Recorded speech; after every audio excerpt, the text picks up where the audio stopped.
Yo, what's good, people? We are here with part 51 of the Condensed Chaos by Hines readout. It's like it never ends. It's Groundhog Day out here. Witches, wizards, warlocks, magicians, magus, and magi. We're going to continue breaking the image. Now, the deconditioning process is one which never ends. For even as we shake ourselves loose from limiting behaviors and beliefs, so too, we tend to form new ones. It is relatively easy to reprogram magical beliefs. This is not to say, however, that all belief shifting is so simple. Some levels of our attitude and belief structure are remarkably resilient to conscious change. Indeed, some structures are able to resist change by remaining elusive and invisible to conscious awareness, and must be dragged kicking into the painful light of self-revelation. If I may use the analogy of beliefs as buildings, the city of self, around the walls of which house the wind of change, then the continual process of deconditioning may be likened to chipping away at the towers, with the occasional tack nuke provided by recourse to a powerful form of gnosis, such as sexual ecstasy, pain overload, or Albert Hoffman's elixir, which is LSD. Deconditioning is a continual process. Even as you discard one set of limitations, in Tantra this is known as klesha smashing, you may find that you acquire new ones, usually unconsciously. Often belief structures are nested within each other, and may have their roots in a powerful formative experience. Timothy Leary calls this process imprint susceptibility, where the imprint forms a baseline response to experience and establishes the parameters within which any subsequent learning takes place. Leary's 8-circuit model of meta-programming can be employed as an aid to deconditioning. Be mindful that the deconditioning process is not merely an intellectual experience. It is relatively easy to intellectually accept some experience or belief which you have previously rejected or dismissed. It takes more resilience to take action from your new position and risk the emotional upheaval that may result afterwards. For example, a young male magician of my acquaintance examined his own beliefs about his sexuality and decided that he would focus upon his own distaste and fear of homoeroticism. He found that he could accept intellectually his repressed attraction to other males, and thus thought himself liberated.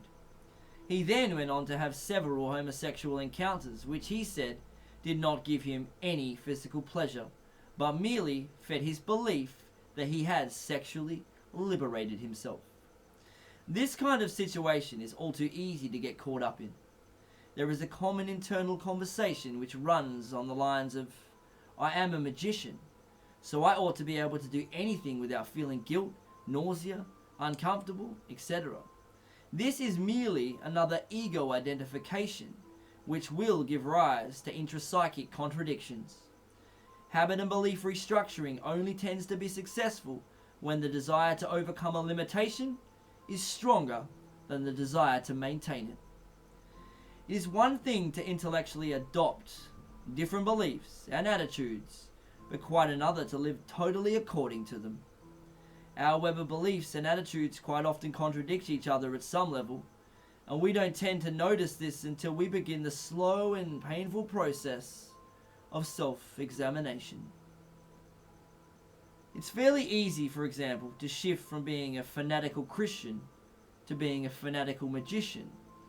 All that is shifted is the surface beliefs. The deep pattern of reinforcing an identity by rejecting anything that does not fit with the self-image remains. Deconditioning necessitates that the core patterns, the threads around which we weave our self-image, be unpicked and untangled into a set of patterns for dealing with day-to-day experiences. Some try and throw off all the shackles of conditioning at once and declare themselves to be immoral, which is often a self-deception in itself. So too there are those who claim to have conquered the ego, another fiction, since without a strong sense of personal identity, we are powerless to act, and magic is very much about doing. One approach to deconditioning is to adopt new masks, to take on beliefs, attitudes, and identifications which are very much outside of your dominant self-image. Change your political ideas. Shift from introvert to extrovert behavior. Shed established habits and addictions, a feat in itself, and adopt new ones. Modify your range of sexual behavior. Consciously adopt new gestures and body postures. Or become passionate about things you would normally dismiss as trivial. In the cultural melting pot of modern society, it is possible to move through a myriad of subcultures, each with its own attitudes, beliefs, ways of defining reality, and social codes. But be warned, you can't get out of bed one morning and say, "Today I'm going to be a hedonistic pleasure-seeking Satanist." Belief shifting takes time. Time and the investment of emotional energy and determination. Also, it's too easy to merely belief shift within the safety of your own head. You must wear this mask continually within that most difficult realm, the world of social relations. Alright, we're going to stop it there. We will return with more condensed chaos tomorrow.